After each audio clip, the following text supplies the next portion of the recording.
네, 하나님 말씀 창세기 11장 1절에서 9절까지 말씀 보시겠습니다.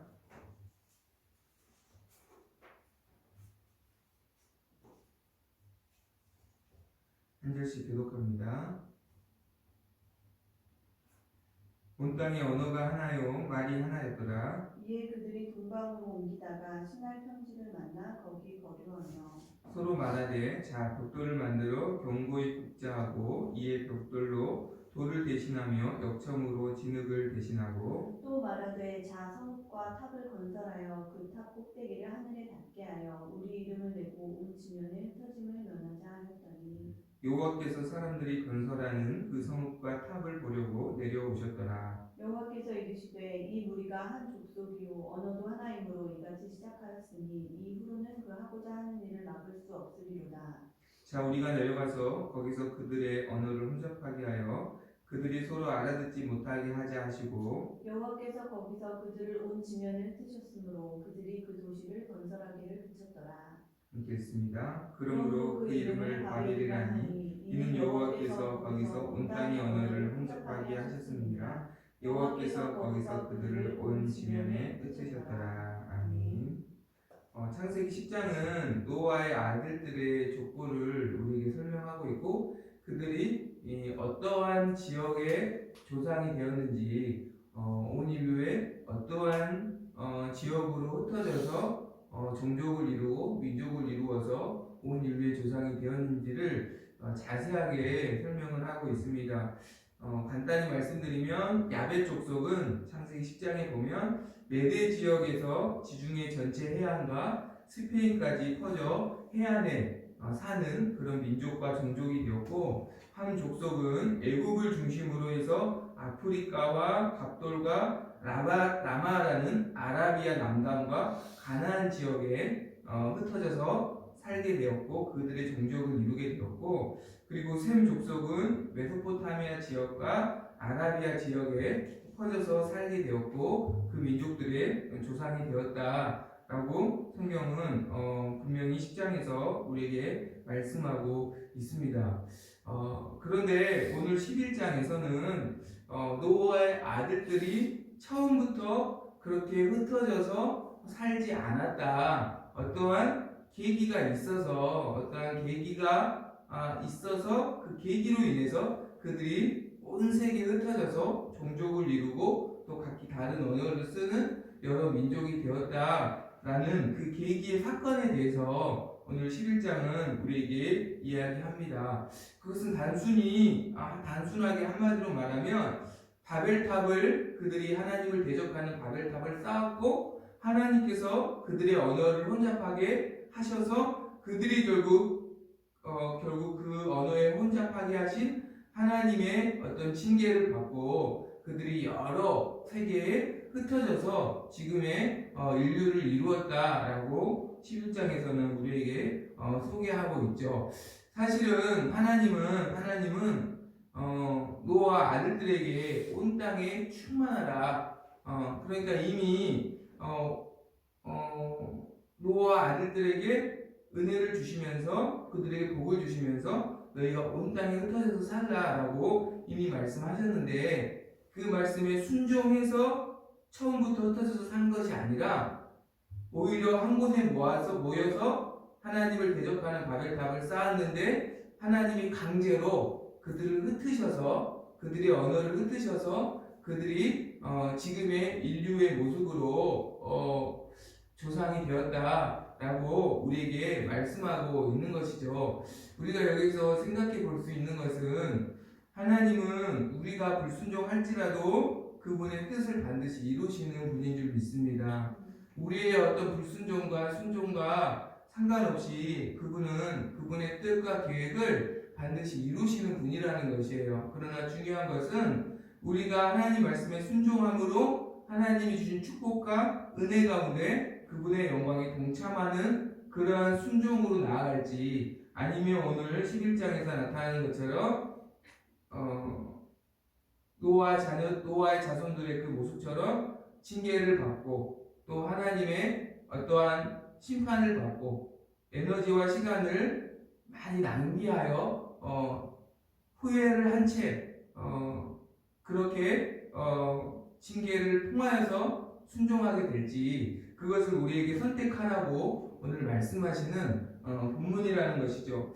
안타깝게도 그들이 하나님 말씀에 불순종하여 바벨탑을 쌓았던 것처럼 우리에게도 이런 바벨탑을 하나님을 대적하는 바벨탑을 쌓고 싶은 그러한 본능이 여전히 우리에게도 존재하고 있음을 사실 우리는 알게 됩니다.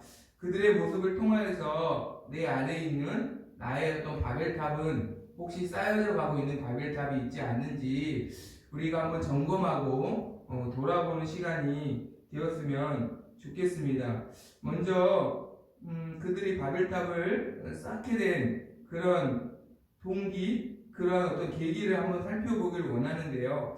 먼저 우리 11장 1절 2절의 말씀을 읽어보겠습니다. 1절 2절입니다. 다 같이 시작. 온 땅의 언어가 하나요 말이 하나였더라. 이에 그들이 동방으로 옮기다가 신할 평지를 만나 거기 거류하며.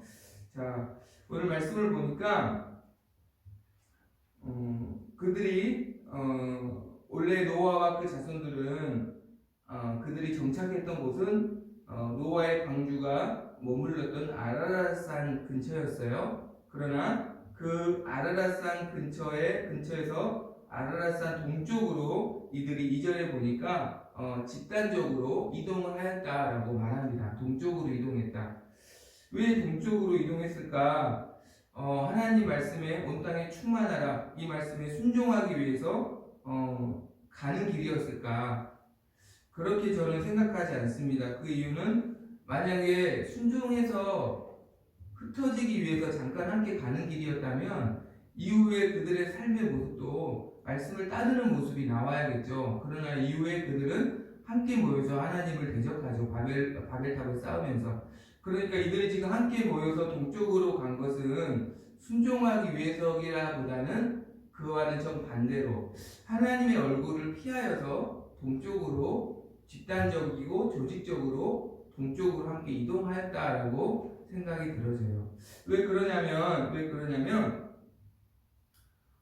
제가 첫 번째 말씀드린 것처럼 이후에 그들의 모습이 하나님을 대적하는 모습이었기 때문이고, 또 하나는 이 동쪽으로 옮겼다라는 이 말에서 이 동쪽은 창세기에서는 조금 부정적인 의미예요. 가인이 동생 아벨을 죽이고 하나님의 얼굴을 피하기 위해서 동쪽으로 갔다고 말하거든요. 동쪽으로 에덴 동산의 동쪽 너 땅으로 피하였다고 말하고 있거든요.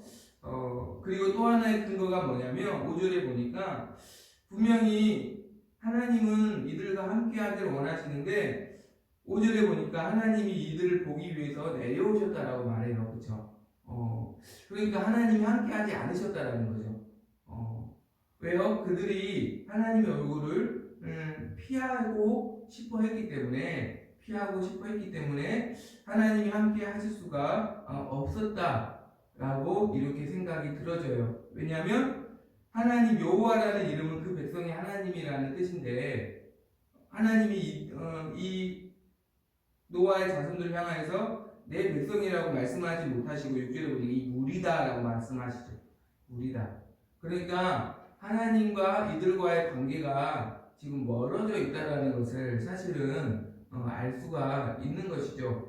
그러나 하나님의 이름을 여호와라고 표현하면서 그것이 하나님이 원해서 이들과의 관계가 멀어진 것은 아니다. 오히려 그 반대로 이 사람들이 하나님의 얼굴을 피하였다라고 이렇게 해석할 수가 있다라는 것이죠.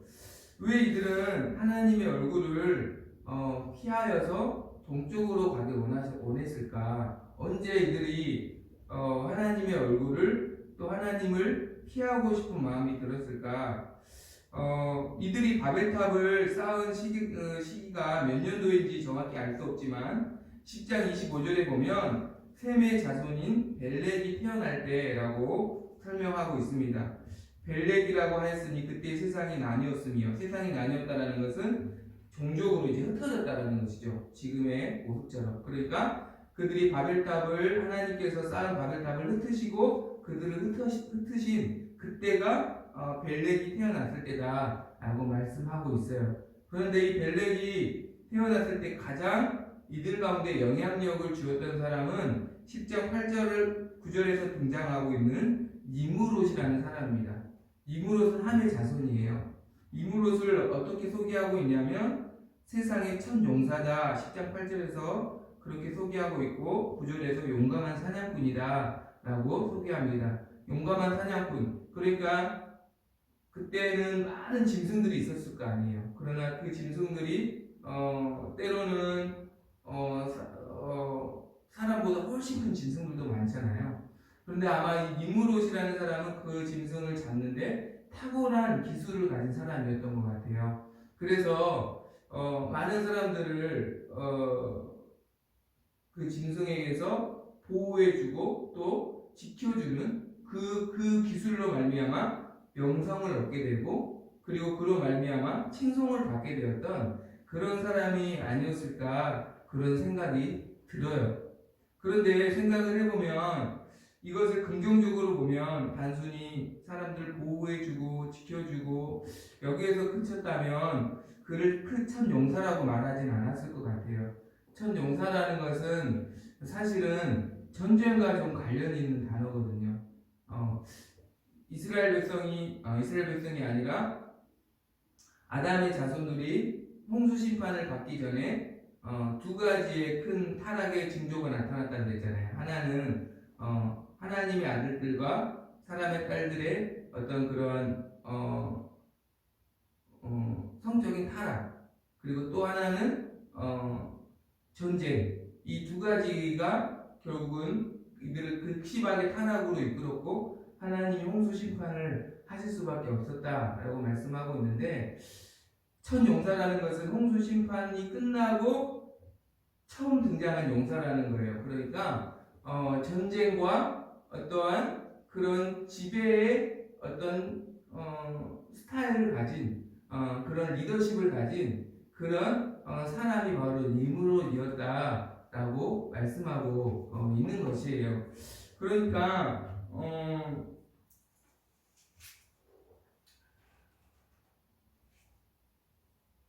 벨렉이 태어났을 때, 즉 이들이 바벨탑을 쌓았을 때 가장 큰 영향을 주었던 사람은 바로 이 니므롯이라는 사람이고, 이 니므롯이라는 그 사람의 영향을 통하여서 하나님은 분명히 짐승을 양식으로 삼을 수 있지만 생명의 피를 흘리지 말아라. 그러니까 생명을 존중하라. 그러니까 양식으로 삼기 위해 짐승을 잡는 것 외에는 그 외에 다른 목적으로는 짐승의 피를 무분별하게 흘리지 말라라고 하나님 말씀하셨는데 아마 니므롯은 그렇게 하지 않았던 것 같아요. 자기를 과시하고 또 자기를 높이기 위해서 많은 피를 흘렸을 것 같고 그것이 어떤 연약한 사람들을 어떤 지배하고 또 연약한 사람들을 어떤 통치하는 그러한 자기의 수단으로 그렇게 삼았을 것 같고 또 그러한 어떤 문화와 그런 어떤 죄성들이 당시에 사람들에게 굉장히 많은 호응을 얻었고 실제로 그래서 니므롯은 메소포타미아 왕조의 첫 번째 창시자가 됩니다. 바벨론 왕조의 첫 번째 창시자가 돼요. 바벨탑을 쌓았던 이 지역을 중심으로 바벨론이라는 왕조의 첫 번째 창시자가 된 인물이 바로 니므롯이거든요. 그러니까 이 사람의 영향을 많은 사람들이 당시에 받았고 사실은 바벨탑을 쌓았을 때 주도적인 역할을 니므롯이 했지 않았을까라고 많은 학자들은 지금도 그렇게 생각을 하고 있습니다. 그러니까 니므롯이라는 사람의 어떤 삶의 스타일은 하나님의 말씀과는 좀 많이 동떨어져 있죠. 정반대이죠. 생명을 존중하는 것도 아니고 그리고 사랑으로 섬기고 사랑하는 그런 스타일도 아니었죠.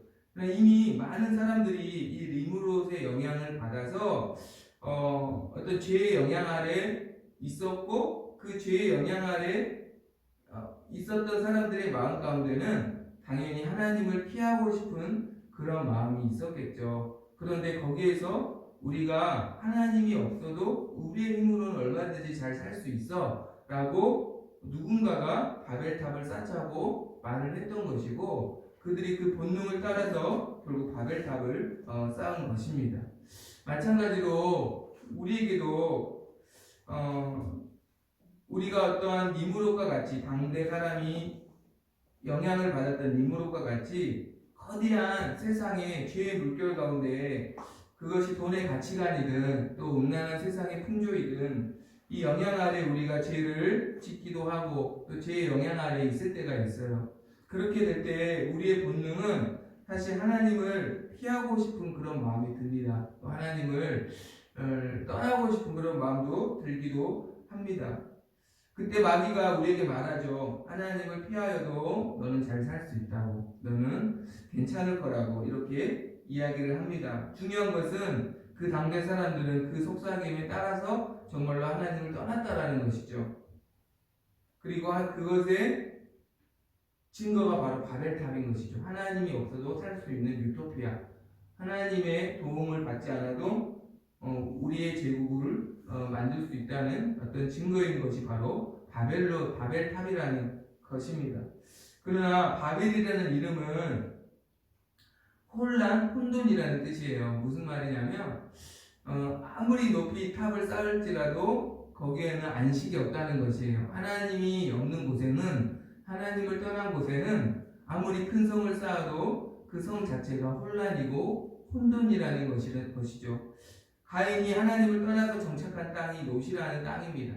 근데 노시라는 땅의 이름은 방황이라는 뜻이에요. 유리라는 뜻이에요.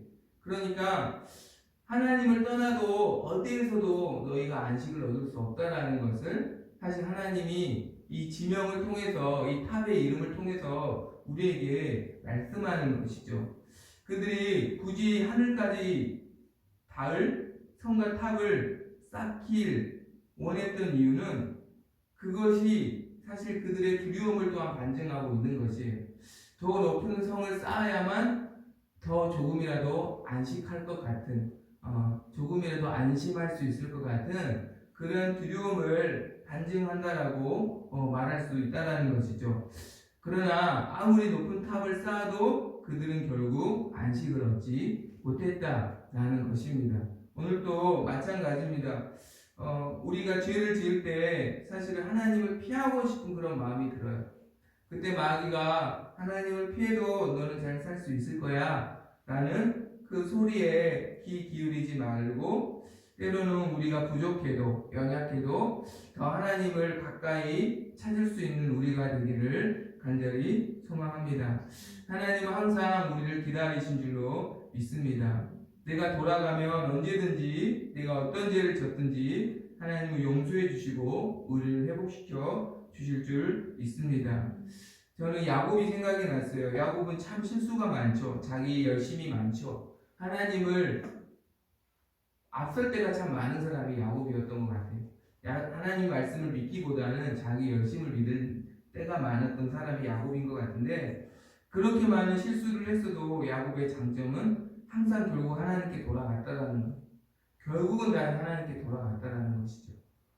그렇게 실수가 많고 이스라엘의 많은 족장 중에서도 가장 어떻게 보면 인간적인 사람이 야곱이지만, 그럼에도 불구하고 그가 이스라엘 12지파의 실제적인 조상이 되는 그러한 위대한 사람이 될 수 있었던 이유는 그럼에도 불구하고 그의 결론은 항상 하나님이었다라는 것이죠. 하나님 오늘도 이러한 자를 귀하게 사용해 주실 줄 믿습니다. 나를 기다리시는 하나님께 우리가 내 연약함에도 불구하고 하나님을 찾고 하나님께 돌아갈 때 하나님은 항상 우리를 맞아주시고 또 그리고 그분의 사랑으로 우리를 덮어 주실 줄 믿습니다. 또한 우리에게 바벨탑을 쌓고 싶은 또 다른 본능은 하나님 말씀을 따르는, 그래서 사명을 감당하는 마음이 아니라 좀 더 편하고 좀 더 안주하고 싶은 그러한 본능이 우리 안에도 있다는 것이죠. 이들이 바벨탑을 쌓았던 첫 번째 이유는 그들의 죄성으로 인해서 하나님을 피하고 싶은 마음이기도 했지만, 또 하나의 마음은 흩어져서 온 땅에 충만하라는 하나님 말씀에 대한 두려움이 있었던 것 같아요. 그것이 이제 4절에서 나타나는데 우리 4절 한번 읽어볼까요? 다 같이 시작. 또 말하되 자 성과 탑을 건설하여 그 탑 꼭대기를 하늘에 닿게 하여 우리 이름을 내고 온 지면에 흩어짐을 면하자 하였더니, 그렇죠. 흩어지지 않고 우리가 흩어지지 않고 함께 살기 위해 바벨탑을 쌓았다.